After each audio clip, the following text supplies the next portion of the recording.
कमलापुर से आए एक भक्त ने बाबा से किसी एक महिमा को प्रदर्शित करने की विनती की। बहुत दिन तक आग्रह करने पर बाबा उस पर करुणा कर बोले, ईश्वर अम्मा को बुलाओ, दशावतारों का दर्शन करवाता हूं। 4-5 लोग एकत्रित हो गए। उन सबको सामने बैठाकर, ये देखो, एक एक देखते जाओ और सार्थक कर लो। मेरी ओर देखो, बाबा बोले। मत्स्यावतार को देख उन सब ने हाथ जोड़े। कूर्मावतार के दर्शन किए। क्षीर सागर, मंदार पर्वत, असुर तथा देवतागण का सर्प को लपेट समुद्र मंथन करता हुआ दृश्य, पर्वत का बोझ उठाए हुए वृहदाकार श्वेत कूर्म देखकर देखने वालों की आंखें आश्चर्य से मुंद गईं और वे ध्यान मग्न हुए। वराह अवतार, एक दो डर गए, बाकी उस उग्र मूर्ति की शरण जा निर्भय हुए। नरसिंह अवतार, उस दर्शन को प्राप्त किए हुए भक्त धन्य है। फिर भी उस दृश्य को देख कौन नहीं डरेगा। कहते हैं ईश्वर अम्मा ही चिल्ला पड़ी, बस बस। तड़ित रेखाओं के समान उसके केश, विद्युत रेखा से उसके दांत, बाल रवि के चित्र के समान 2 चमकते नेत्र, अग्नि पर्वत की गहरी खाई के समान मुख। बस बस चिल्लाते हुए जब सभी थर थर कांप उठे, तब बाबा ने यथापूर्व बाल साईं का मनोहर रूप धारण कर उन्हें सांत्वना दी। इसी दशावतार दर्शन का भाग्य इस घटना के कुछ महीने पश्चात बाबा ने कर्णम वंश के एक बेंगलोर निवासी को प्रदान किया।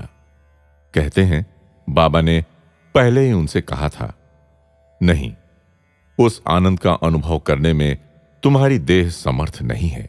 फिर भी उस भक्त के बार बार विनती करने पर बाबा को मानना ही पड़ा। एक दिन वे उनको अकेले ही चित्रावती तीर पर ले गए।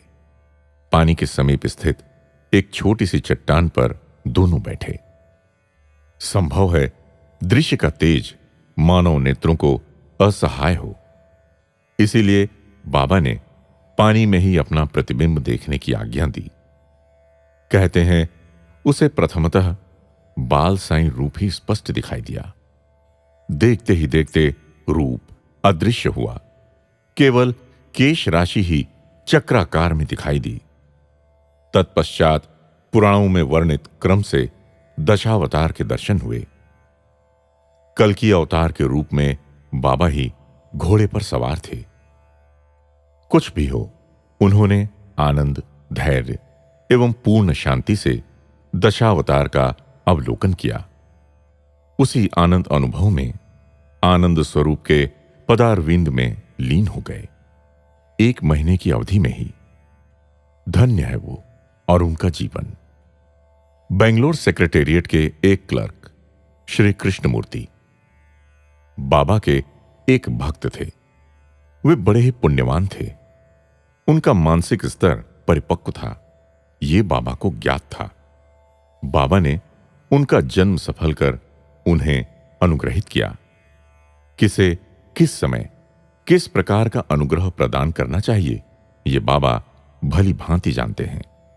उन्होंने बार बार कहा है कि कड़ाके की भूख लगने दो, तब तक खाना नहीं परोसना चाहिए। भूख की पुकार मचाकर अन्न के लिए जो तरसता है, उसे ही खाना देना उचित है, क्योंकि वही खाना अच्छी प्रकार पचा सकेगा और आरोग्यवान हो पाएगा। उस समय बाबा केवल 17 वर्ष के थे। श्वेत धोती लपेट श्वेत आधी बाह की कमीज पहना करते थे। बेंगलोर के साकम्मा के कॉफी कारखाने में उन दिनों उनका वास था। कृष्णमूर्ति वहां 1-2 दिन भजन के समारंभ में सम्मिलित हुए। 1-2 भजन आनंद से उन्होंने भी गाए। वे बाबा के कमरे में जाकर बड़ी भक्ति और श्रद्धा से उनके चरण स्पर्श करते थे। एक दिन प्रातःकाल के समय बाबा को अकेला देख उनके समीप जाकर उनसे बोले, बाबा, मैं जानता हूं कि आप केवल मानव शरीर ही नहीं हैं। अपना निज स्वरूप मुझे दिखाइए। बहुत ही आर्त हो रोते रोते वो बाबा के चरणों में गिर पड़े। बार बार समझाने पर भी उन्होंने बाबा के चरण नहीं छोड़े। अंत में बाबा ने अपने हाथों से प्रकट कर अपना एक चित्र सृजित कर उन्हें दिया।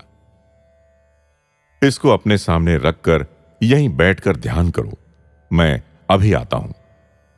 ऐसी आज्ञा देकर बाबा अपने अन्य भक्तों के घर पधारे। सवेरे 8 बजे निकले हुए बाबा दोपहर के 12 बजे लौटे। उनके कमरे में पैर रखते ही कृष्णमूर्ति परमेश्वर कह जोर से चिल्लाकर सुध बुध भूलकर बाबा के चरणों में गिर पड़े। आनंदातिरेक से उनका शरीर कांपने लगा और सांस फूलने लगी। 5-6 मिनट के बाद वह कंपित स्वर में कुछ बुदबुदाने लगे, किंतु उनकी आंखें बंद ही रहीं। अति प्रयास से वह उन्हें मूंद कर बैठे रहे। वैसे ही उठकर एक किसी विशेष प्रकार के शक्ति सामर्थ्य से बाबा किसी भी ओर जाएं, उन्होंने उनका पीछा करना शुरू किया। हे परमेश्वर, अपने चरणों में मुझे लीन कर दीजिए मेरे देवता। इस प्रकार अतीव आर्त ध्वनि में बाबा से अनुग्रह की याचना करने लगे, मानो वो अमरत्व की पदवी चाहते थे। उनके स्पर्श से अपने को बचाते हुए बाबा इधर उधर दौड़ते, कभी किवाड़ के पीछे, कभी मंच पर चढ़ जाते। आंखें मूंद कर ही कृष्णमूर्ति अपने कृष्णमूर्ति का सब ओर पीछा करने लगे।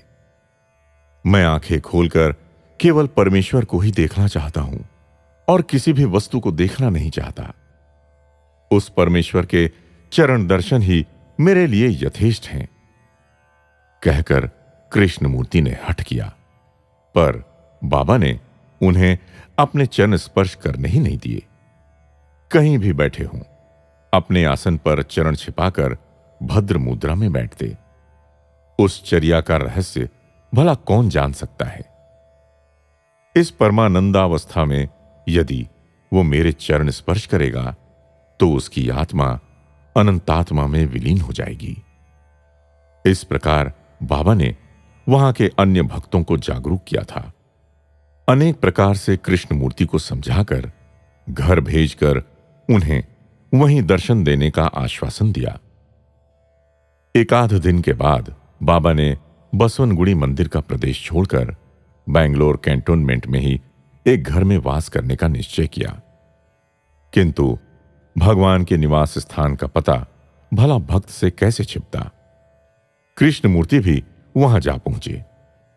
मुंदी हुई आंखें न खोल एक तांगे पर सवार हो वहां पहुंचकर घर के चारों ओर प्रदक्षिणा करने लगे। किवाड़ खटखटाए। घ्राण शक्ति से ही उनका निवास स्थान पहचान कर दरवाजे खिड़कियां जोर जोर से खटखटाने लगे। मनोवेदना असहाय होने पर अपने वक्ष स्थल पर दोनों हाथ रख आर्त दीन स्वर में चीखने लगे, रोए धोए गिड़गिड़ाए। उसी तांगे में उनके साथ आए बांधव उन्हें बड़े परिश्रम से वापस ले गए। बाबा, क्या अपने चरणों के दर्शन नहीं कराएंगे मुझे? कहते हुए कृष्णमूर्ति दिन भर अश्रु बहाते रहे। खान पान को त्याग कर निष्दिन उन चरणों के दर्शन की प्रतीक्षा में रत कृष्णमूर्ति कमजोर हो गए और उन्हें अस्पताल में रखा गया, किंतु उनके अंतःकरण की वेदना का डॉक्टर कैसे शमन करते। उसकी आवश्यक औषधि बाबा ने ही अस्पताल में भेजी। बाबा ने एक भक्त के साथ अपना चरण तीर्थ भेजा। उसका पान करते ही अस्पताल से घर पहुंचने की शक्ति उन्हें प्राप्त हुई। घर पहुंचने पर भी कृष्णमूर्ति ने अपनी खाट के पास ही भजन करने की लोगों से विनती की। आधे घंटे तक उन सब ने प्रेमावेश से भजन संकीर्तन किया, देवता के चित्र की आरती की। कर्पूर युक्त उस थाल को उस खाट पर सोए हुए कृष्णमूर्ति के पास ले गए और उसे पुकारा, पर वो कहां थे? वे कभी के परमेश्वर के चरणों में लीन हो चुके थे। उनके जीवन का कर्पूर जीवनचर्या की थाली में जलकर निःशेष हो गया था। धन्य है उस कृष्ण मूर्ति का जीवन। जय साईं राम।